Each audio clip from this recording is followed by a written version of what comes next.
Hello, good morning to you. Happy New Week, and thank you for staying on the AM show. I'm Bernice Abu-Baidoo Lansah. This morning, we are going to have a conversation about peace in Ghana. You know, it's often referred to as the beacon of peace in this particular part of the world. And there are a lot of organizations putting in a lot to help us work at maintaining that peace, keeping it intact, and even growing it beyond what we know.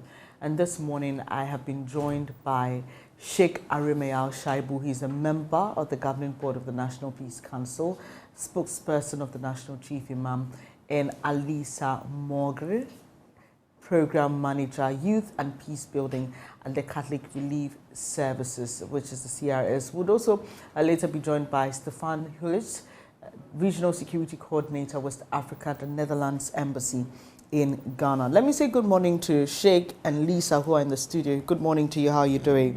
Good morning. Good morning. And the Catholic Relief Services that you work for, Lisa, has been doing a lot of tremendous work in different parts of the country, but you're hoping to take that further, and so you've put together a new initiative. Tell us about it. Good morning to you once again, and to all your cherished viewers out there. It's a pleasure to be here. So Catholic Relief Services, also called CRS, has been in Ghana for quite a while now, since 1958. And we do not only work in peace building initiatives, but Catholic Relief Services has done a lot in the area of water, sanitation and hygiene, agriculture, health, emergency, and cross-cutting themes like gender. So under the youth and peace building portfolio, that is what this project falls under. It is called Prevention of Violent Extremism through Social Accountability. So this is a new initiative, and it was started just last year in October, not too long ago, with funding support from the Netherlands Embassy in Ghana. So this is a one-year initiative we are just about to launch into. And this prevention of violent extremism through social accountability, tell us the thinking behind it. There are various ways of preventing violent extremism, but why are you choosing this route?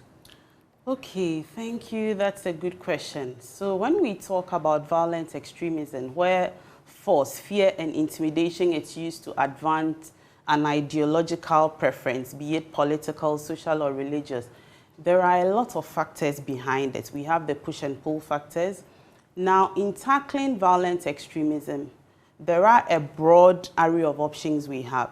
We are zeroing in on social accountability because contextually in Ghana, we realize that the relationship between the civilians and the security forces can be better. And we are looking at a system where CRS can help through this POVETA project to support the national peace-building institutions we have, of which National Peace Council is one, to support them so that they can work at improving the relationship, which ultimately would lead to the prevention of violent extremism. It's interesting you talk about the relationship between the security forces and civilians. And Sheikh, it brings to mind what we saw in the last year and the year before that, where there were a series of stories about military people brutalizing other people. We saw what happened in other parts of the country. And it was painful when you had to report some of these things, because obviously you know the ripple effect it has on the general security as a whole. You're with the National Peace Council. Tell us how this relationship with the Catholic Relief Services has been over the years. With respect to how the security agencies have conducted themselves, I think now we can say there's a complete departure from the use of brute force in trying to establish maybe peace or order. Would you say complete departure? I mean the national security, what they call it, national security apparatus, for example, have developed what you call the whole society approach into dealing with this violent extremism. And that's why if you go to the northern part of the country, you find that the approach now is to say that, look, as military people, we come and we are for you. We do not come to impose ourselves on you. We do not come in the first approach where we now use fear to show that it is through fear we can create order. So now you find that some of the social needs of the local people have been provided by the military people. Roads, sinking of wells, helping them with certain social amenities. Because what they realized was that if we do not do, the terrorists come and they dwell on those social services gaps in order to build confidence and trust between them and the terrorists. So to replace that, now what the military and the others, security apparatus would want to do is to now establish a good working relationship, understanding, trust, and confidence, so that through the local people, they can even get information trickling in as to whether some terrorists are entering into the country. And this, the Peace Council is so much interested because we view security and peace as two faces of the same coin. There can be no comfort and stability when security is undermined. And when there's security and you cannot find peace, still you cannot find. So these are two components of the same situation that we are dealing with. That's how come now we are entering into this kind of partnership with the CS Catholic Relief Services to really launch this program in close partnership. Because the Peace Council, our mandate is to facilitate and develop mechanisms for preventing, managing, and then resolving conflicts. But to do so, the functions that we have to do is to use networking. And so this one gives us opportunity for that kind of networking, where between us and other civil society organizations, we are able to now build a certain social trust.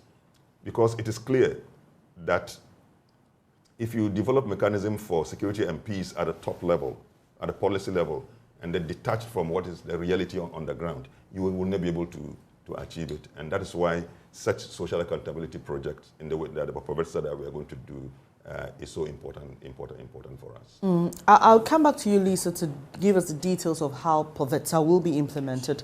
But Sheikh, talking about resolving conflicts and why it's important not to leave gaps for some of these violent extremist groups to take advantage of, brings to mind one major problem we have, which is unemployment. I mean, you've spoken about the social amenities that are not available, and the soldiers, you say, are doing that. That's brilliant. But how do we ensure that young people have something to do, something to earn, so that somebody doesn't come promising to give them something and in the end brainwashes them into doing unthinkable things? Unemployment, without questioning, without any debate, is one of the major vulnerability factors in our country that undermines the peace of our country. And several research platforms and the Peace Council and our engagement with some other organizations, we have clearly come out with this as a concern. So our view is that we make recommendations to government to look at what are the different avenues that we can use to create wider avenues for young people. Because the more the number of young people grows without the commensurate job opportunities or the skills that they need to be able to lead a productive life, that is when they become vulnerable to the approaches of these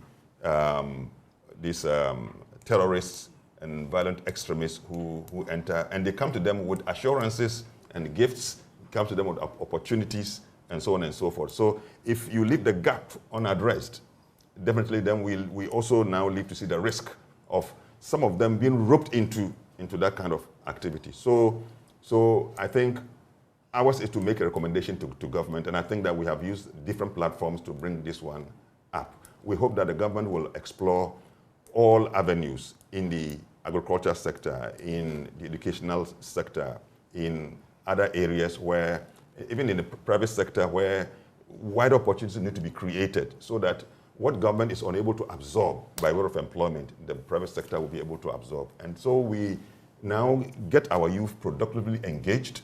Once they are engaged, I don't think that we will still be contending with the risk of this problem of youth unemployment.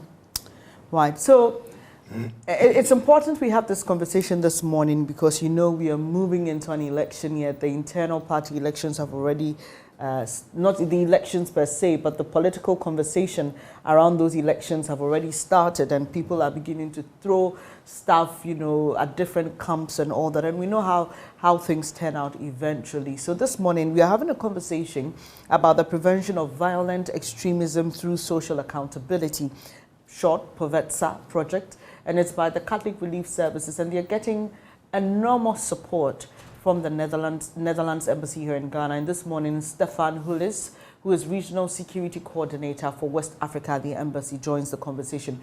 Good morning to you. Why? Good morning. Good morning. Great.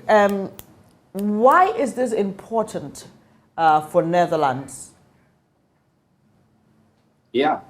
Well, the Netherlands has been a close partner of Ghana in the field of development for many years, for decades. And we have been a very active player in West Africa in the field of diplomacy, in the field of security interventions, and in the field of development.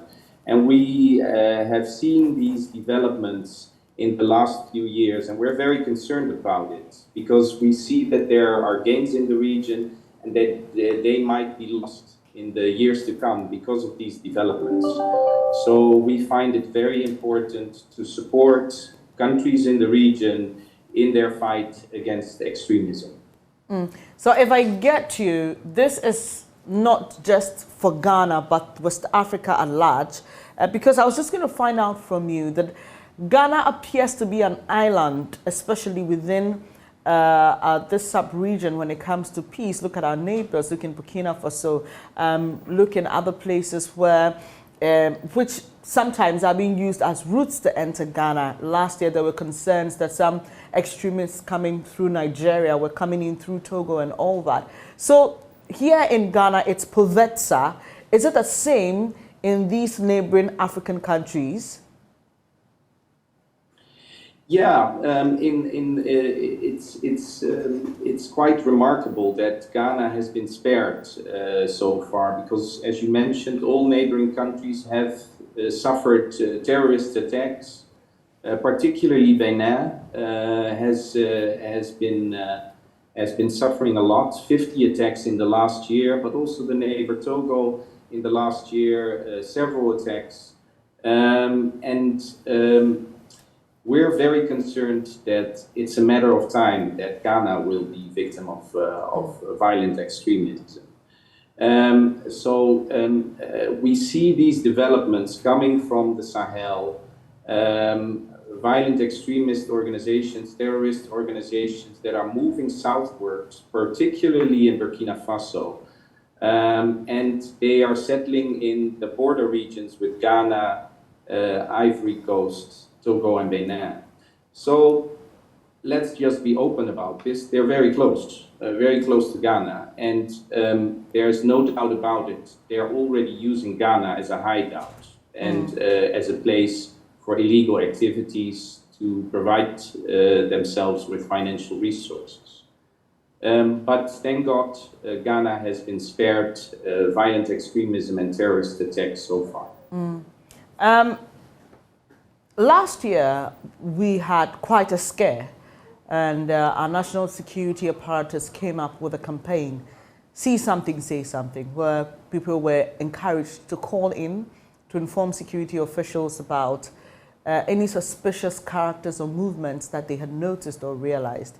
It's good to know that Ghana has been spared so far, but it appears that if we let our guards down, it will only just be a matter of time before these terrorists come in. And it's as though Ghana is like the last giant to slay. And it will be an achievement for them, as we've spoken to some of our security experts who say that sometimes it's not just about coming to Ghana, because the question is what's here for them. It's just about, putting it on their record that we were able to do this in Ghana. So what must we begin to look at? I mean, POVETSA is great, but in terms of building a greater network within the sub-region, within neighboring countries, to ensure that we push this as far back as we can, because if we isolate ourselves and say, oh, we're just going to do it here, it would just be a matter of time, I guess. You're completely right. I mean, terrorist organizations, they don't stop at the border. We have to be frank, the border regions in this region are very porous. It's very easy to move from one side to the other. So regional cooperation is crucial, and organizations like the Accra Initiative, ECOWAS, they could and should play a role in this to enhance regional cooperation. Because if countries want to tackle it individually and are not cooperating with their neighbors, I think it's going to be even more of a struggle. So yeah, we very much support initiatives like the Accra Initiative, and we would like to see ECOWAS taking the lead in this fight against the violent extremism. But do you think we have done enough so far? I mean, I know it's progressive in these things, but does it appear to you that this is a front burner? Is it something that's really on the minds of our leaders? They want to really deal or tackle with this? I think it's on the mind of your leaders, definitely. I just see that it's not easy to enhance regional cooperation. We've seen it in other fields. And in the field of terrorism, it's a very sensitive topic. Countries need to share intelligence, need to work together militarily. And that's not an easy thing to do. We've seen it in other parts of the world as well. So I think there's a political will. We hear your president repeated regularly that there's an imminent threat, and he took the lead during a conference recently in Accra on the Accra Initiative to make sure that countries in the region would work together. Right. Stefan, I'll come back to you, but back in the studio, Lisa, so tell us how this POVETSA will be implemented. I see that it's centered a lot on trust building. It's as though you're trying to tackle it from the very soft angle of it. Yeah. So tell us the plan. How is this going to be executed? Okay, thank you. So first of all, as Catholic Relief Services, we do not work in isolation. And it's the same for the implementation of POVETSA. CRS is not going to do it alone. We have our key implementing partners. National Peace Council, of course, is one. We also have a civil society organization on board called SECUTAPS, the Center for Conflict Transformation and Peace Studies. These are the two main implementing partners on POVETSA. But then we cannot talk about building the relationship between civilians and security agencies without bringing security agencies on board. So we are looking at a broader scope of stakeholders, all the security agencies, the Ghana Armed Forces, the Ghana Prisons, Immigration, the police services. We also have another category of stakeholders who would be joining this conversation in POVETSA. We are looking at the traditional authorities as well as the religious leaders, because when it comes to violent extremism, we need the help from all the quarters. So other civil society organizations also in this space. So in terms of how we plan to implement POVETSA, we are looking at, first of all, understanding what the contextual situation is. What are the current challenges that are happening between civilians and security agencies? We need to find out more why those things are happening. That's going to be the first step. So it's going to be an analysis of the current situation. Then we are looking at having a conversation between these two groups of people, bringing them together, hopefully with the aim of coming out with a sort of national framework that can guide the discourse. So we are looking at it in terms of having a national framework, bringing all the relevant partners on board. And then if you have a national framework on this and all the security agencies, the top hierarchy, they all sign onto it, what next? We have to talk about implementation, as it is with a lot of frameworks. So then the conversation cannot also be just at the higher level. We are going to go down to the regional networks. That's where National Peace Council is going to play a major role. We will have some regional forums to discuss how the implementation of this national framework would be. So we are looking at also sensitizing a key group, which is the youth. We would have a lot of capacity building sessions with the youth talk about, and we will focus in terms of geographics.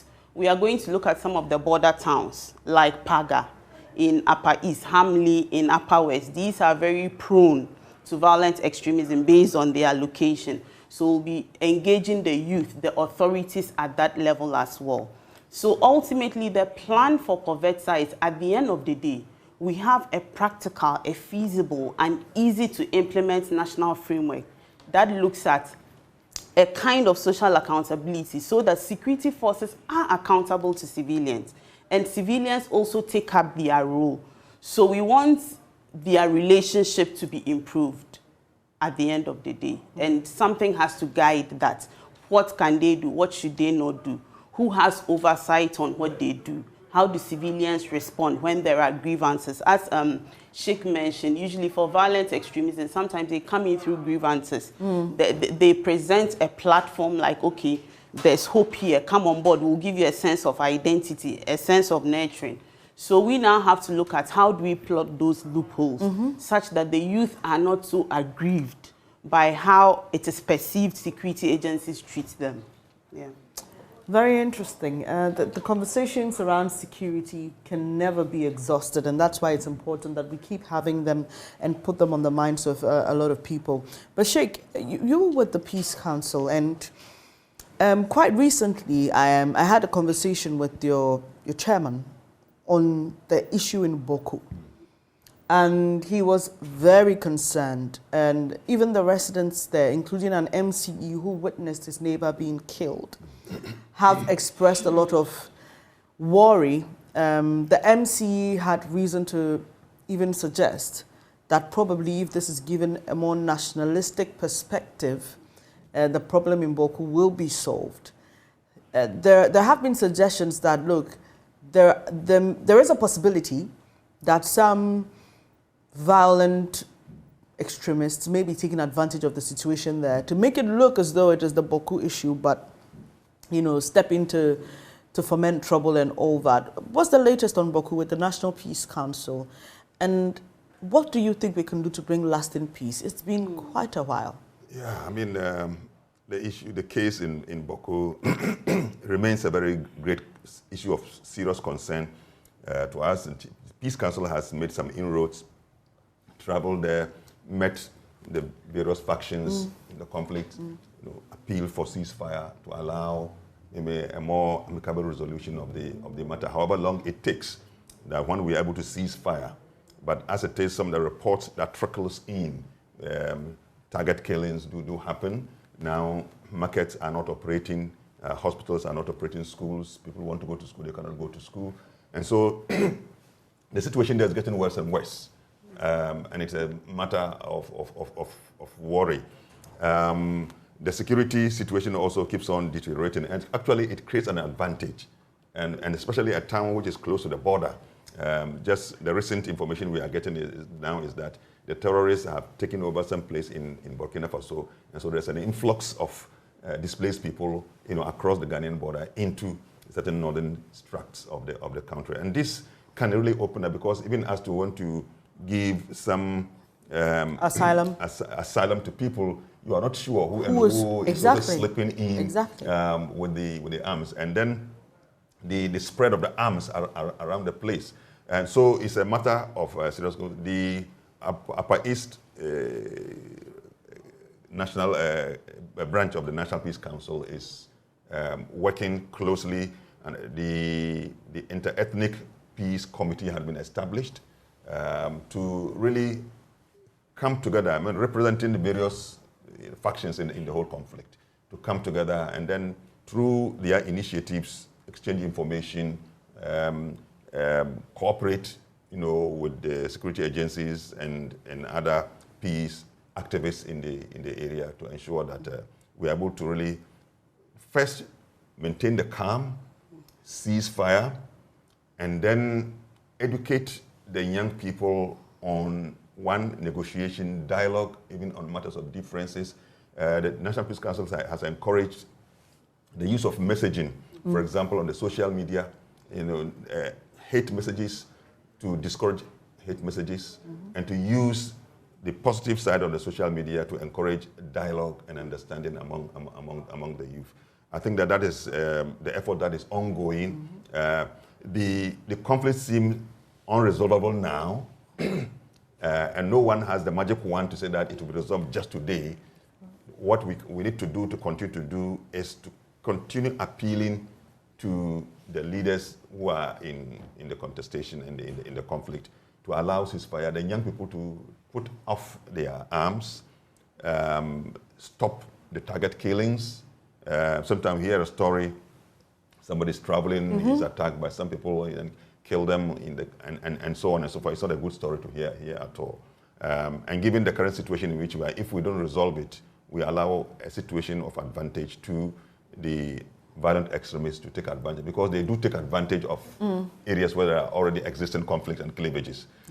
If we don't deal with it, then they will take advantage. And so it's a national, and I agree that Boku should not be cut off in terms of this problem as if it is the case for Boku alone.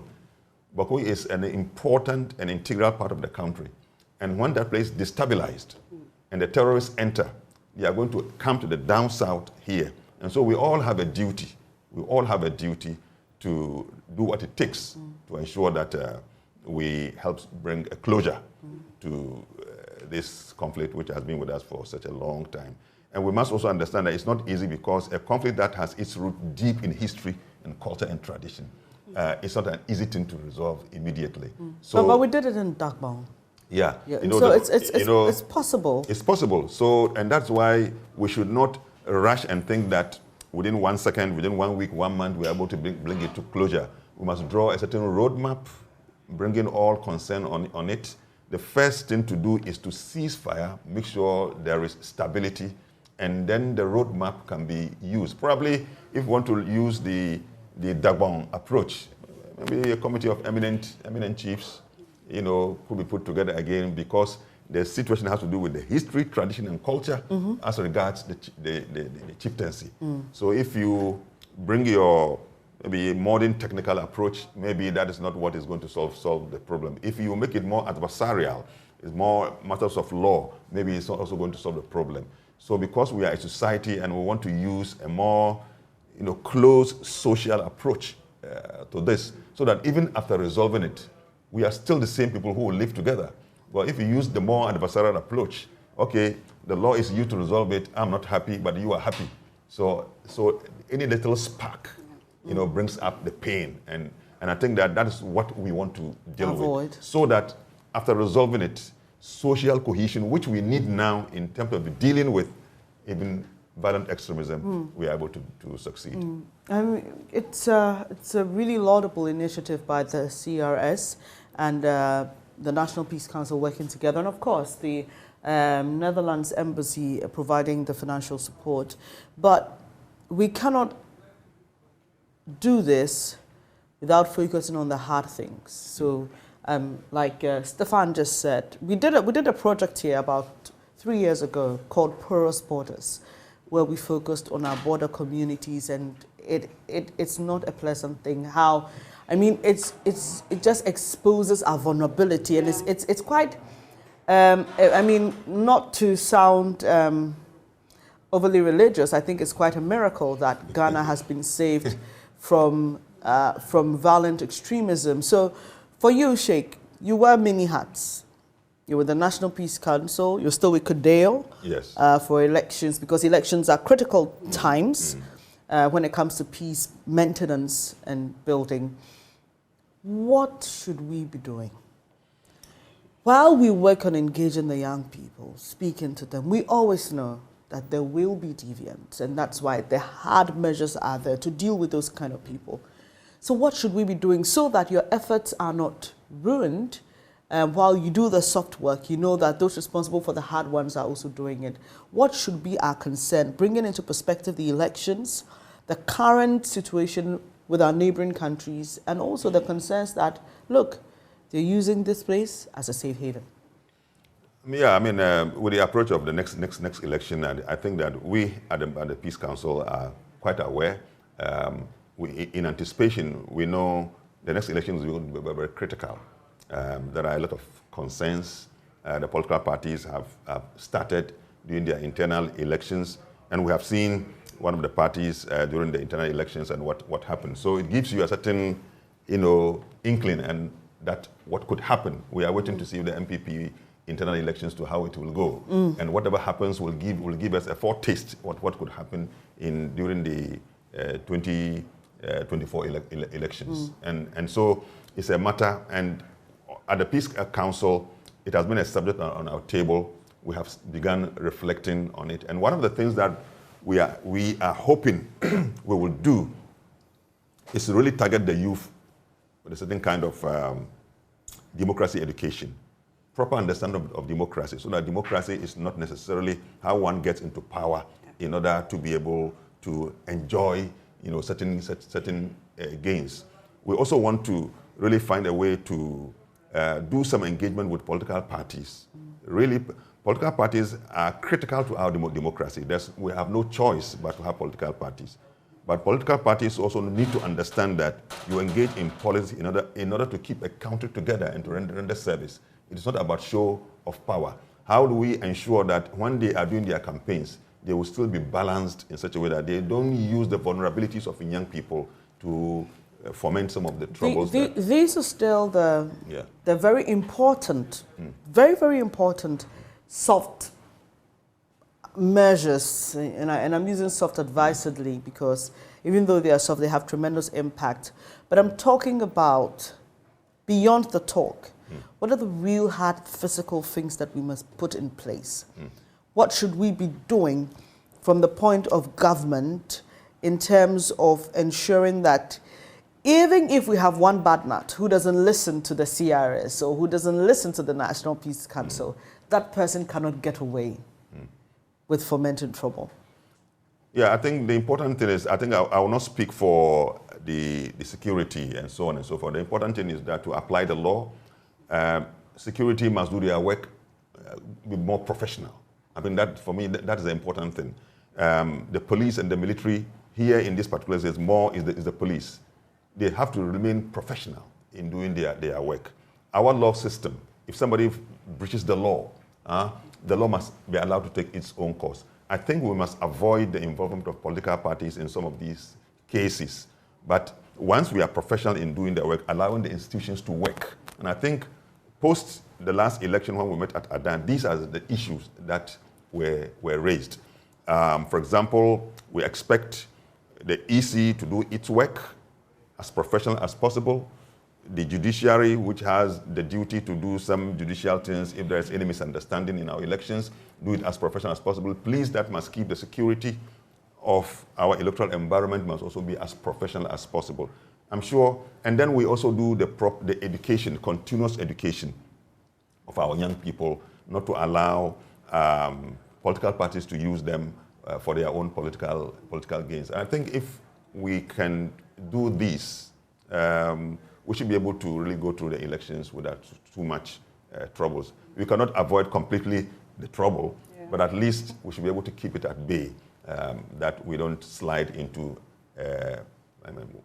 more wider kind of violence in the country. Well, we're wrapping up this conversation, but Stefan, let me just find out from you. You are an entity supporting this, but what do you think should be done in terms of private sector?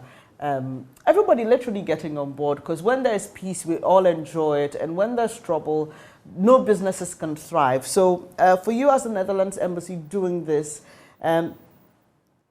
your contribution can go to a certain level, but what do you want to see in terms of broader support, even if it's not financial like you're doing, but in terms of supporting the Povetsa project itself? What do you hope to see? Well, we decided to support this project because we see they're focusing all the right things. I think we've extensively discussed some of the elements of this program. I think building trust in government, restoring trust in government, and particularly in police who are at the forefront of the fight against violent extremism, is crucial for sustainable solutions. Without trust in an institution like police, it will not be a sustainable response. So we really believe in that. And we see a very important role for civil society. We've seen it elsewhere in the world in terms of anti-terrorism interventions, preventing violent extremism interventions. The role of civil society is extremely important. And we are very positive about the role the Peace Council could play. I mean, the Peace Council is a unique institution in the region, and it deserves our support and it deserves the government's support in these responses. So we think it's very important to empower civil society, to empower Peace Council, and to empower communities. We believe in local solutions for local problems. And I think this project is definitely focusing on the right things. It's using local mechanisms for peace resolution. And we also very much believe in this two-tier approach, where not just focusing on the local level, but also on the national level, because I think it's very important. We think it's very important for the national level to understand what is happening and what the solutions should be. So for those two to be in a dialogue and to feed each other. So I think that explains why we are so supportive of this program, and we're very happy that it's going to be launched soon. Thank you. So Lisa, I'd leave you to tell us when it will be launched and how people can be a part of this. How do we know where you are going if you want to bring our students, our church members, if we want you to come to a community? Just let us know how we can support you in whatever way. Okay, so Povesta will be launched this Wednesday. That's just 2 days away, on the 18th of January. We are starting at 8:30 a.m. The venue is Alisa Hotel, Northridge, and we are expecting representation from different categories. We expect representation from government ministries. In fact, our special guest of honor is the Minister of Interior, Honorable Ambrose Derry. So that shows the commitment we already have from government. We would have other ministries. National security would have representation there. Every security agency in the country. We'll have some organizations. ONEP will be well represented, Coginta. Also from the donor community, Netherlands Embassy, Stefan himself is going to be there and will actually be a panelist on a very exciting panel discussion we are planning.